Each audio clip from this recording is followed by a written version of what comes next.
ప్రతిఘటన టీవీకి స్వాగతం. క్షణక్షణం మీకోసం. 299 మంది రోగులపై వైద్యుడికి అత్యాచారం. పవిత్రమైన వైద్య వృత్తిలో ఉన్న ఓ వ్యక్తి విచక్షణ మరిచి క్రూరంగా ప్రవర్తించాడు. తన వద్దకు వచ్చే రోగులకు వైద్యం చేసి నయం చేయవలసింది పోయి వారిపై అకృత్యాలకు ఒడిగట్టాడు. అలా 3 దశాబ్దాల పాటు తన సర్వీసులో ఏకంగా 299 మంది రోగులపై అత్యాచారానికి పాల్పడ్డాడు. వీరిలో ఎక్కువ మంది చిన్నారులే కావడం మరింత విచారకరం.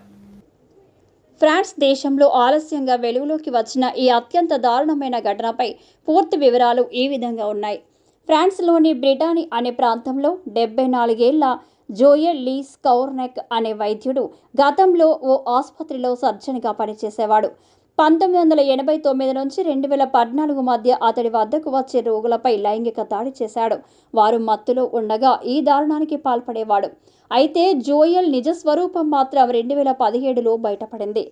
తన పొరుగింట్లో ఉంటే 6 ఏళ్ల చిన్నారిపై నిందితుడు అసభ్యంగా ప్రవర్తించడంతో కేసు నమోదైంది. ఈ కేసు దర్యాప్తులో భాగంగా పోలీసులు నిందితుడు జోయెల్ ఇంటిని తనిఖీ చేయగా విస్తుపోయే నిజాలు బయటపడ్డాయి. తన ఇంట్లో ఏకంగా 3 లక్షలకు పైగా ఫోటోలు, 650లకు పైగా అశ్లీల వీడియోలను పోలీసులు స్వాధీనం చేసుకున్నారు. మరో షాకింగ్ విషయం ఏమిటంటే చిన్నారులు జంతువులకు ఎక్కువగా ఆకర్షితుడయ్యే శృంగార కార్యకలాపాలు నేర్పుతున్నట్లు నిందితుడు డైరీలో రాసుకున్నాడు.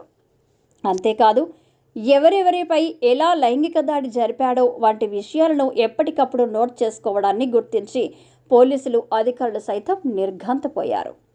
4 నెలలుగా ఈ కేసు విచారణ ముమ్మరం చేశారు. తాజాగా అతడు కోర్టులో నేరాన్ని అంగీకరించాడు. 1989 నుంచి 2014 మధ్య 158 మంది అబ్బాయిలు, 141 మంది అమ్మాయిలపై అతను అత్యాచారానికి పాల్పడినట్లు న్యాయస్థానంలో తెలిపారు.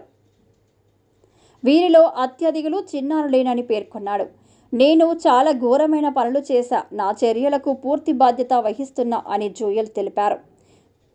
దీనిపై రేపు విచారణ కొనసాగనుంది. ఒకవేళ అతడు దోషిగా తేలితే జోయెల్ చనిపోయే వరకు కఠిన కారాగార శిక్ష పడే అవకాశం ఉంది.